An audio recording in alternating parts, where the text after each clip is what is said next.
The First Lady and Minister of Education and Sports, Mrs. Janet Museveni, has launched the Education Plus initiative in Uganda, making Uganda the first East African country to launch this initiative.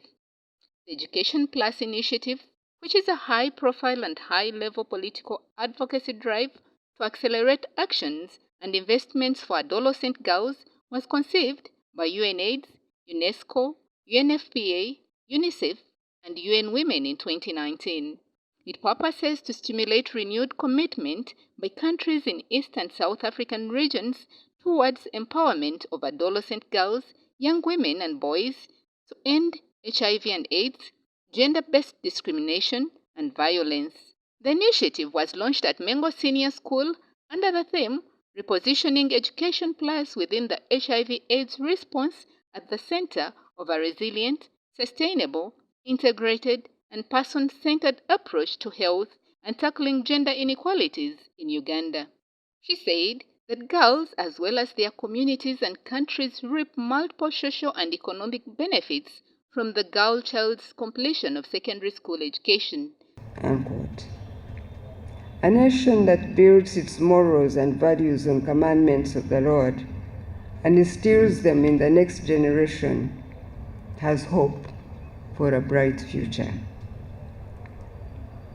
Having said that, I'd like to take this opportunity to remind you that any effective effort designed to empower young people must start with the family.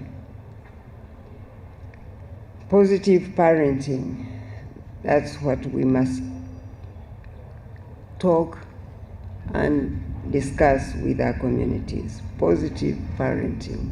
Mrs. Museveni noted that in 2021, during the long closure of the economy occasioned by the COVID-19 pandemic, 18% of the annual births in Uganda resulted from teenage pregnancies, mostly in districts in North, Central, Busoga, Bunyoro, Lango, and Toro, with the West Nile region registering the highest number of teenage pregnancies. Together, let us ensure that not one child more becomes part of these statistics.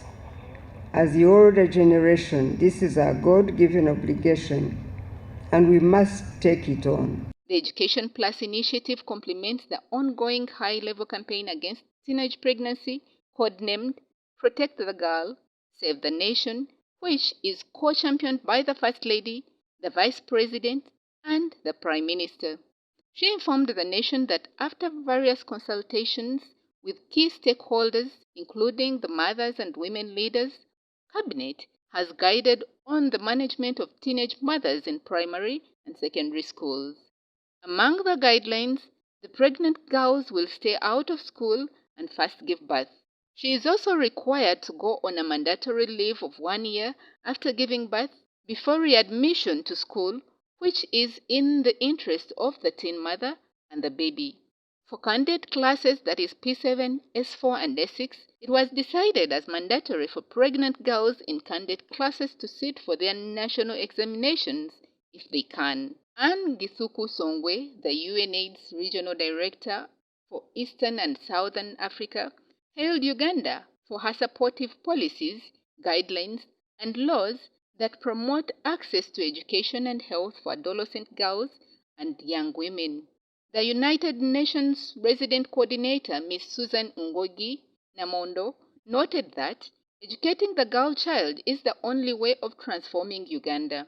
She reiterated their commitment on behalf of the UN family to support the government and people of Uganda, especially girls, through the implementation of a joint UN Sustainable Development Cooperation Framework 2021-2025. The ceremony was also attended by Honorable Ministers of State for Kampala and Metropolitan Affairs, Kabuye Chofa Togabye, and Sarah Mateke Nyirabaschi, who is in charge of Youth and Children Affairs.